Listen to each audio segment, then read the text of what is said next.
Donc une fonction est un programme de calcul. À un nombre, j'en associe un autre, appelé image. Et donc graphiquement, à une abscisse, je vais associer une ordonnée.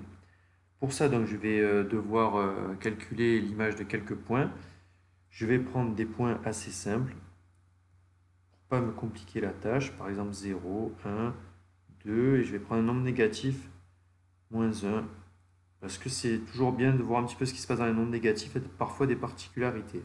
Pour f de 0, donc je vais remplacer dans cette expression x par 0. Je vais faire 2 fois 0 au carré moins 0 plus 1. 2 fois 0 au carré, ça fait 0, moins 0, 0 plus 1, 1. Pour f de 1, je vais faire 2 fois 1 au carré moins 1 plus 1. 1 au carré, 1. 2 fois 1, 2, moins 1, 1, plus 1, 2. Pour f de 2, je vais faire 2 fois 2 au carré moins 1 plus 1.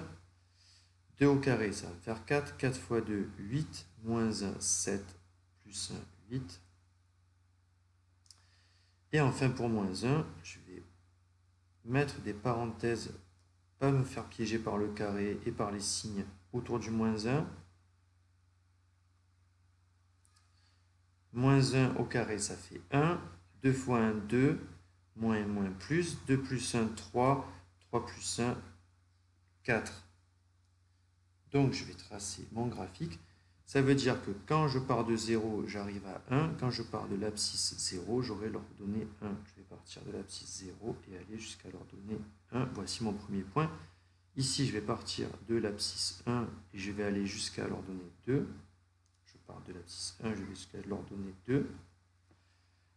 Pour 2 jusqu'à 8, de 2 jusqu'à 8, voilà. Et enfin, pour moins 1, 4. Pour moins 1, je vais monter jusqu'à 4. Voilà, je vois l'allure de ma courbe, je peux la tracer. La voici, elle va s'appeler courbe F. Et pour la lecture graphique, c'est l'inverse. J'ai déjà ma fonction tracée. Je vais choisir un point sur cette fonction. Je vois qu'elle correspond à une abscisse de 2 pour une ordonnée de 3. Si cette fonction s'appelle par exemple g, je vais en déduire que g de 2 égale 3. Si je veux savoir quelle est l'image de moins 3, je pars de moins 3, je vais jusqu'à la courbe et je vais voir que l'image de moins 3, c'est environ, on va dire, 8. Environ 8.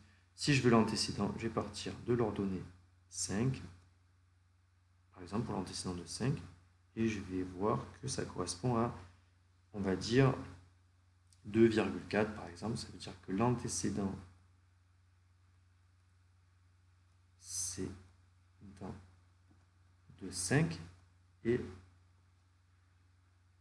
2,4 environ. Voilà.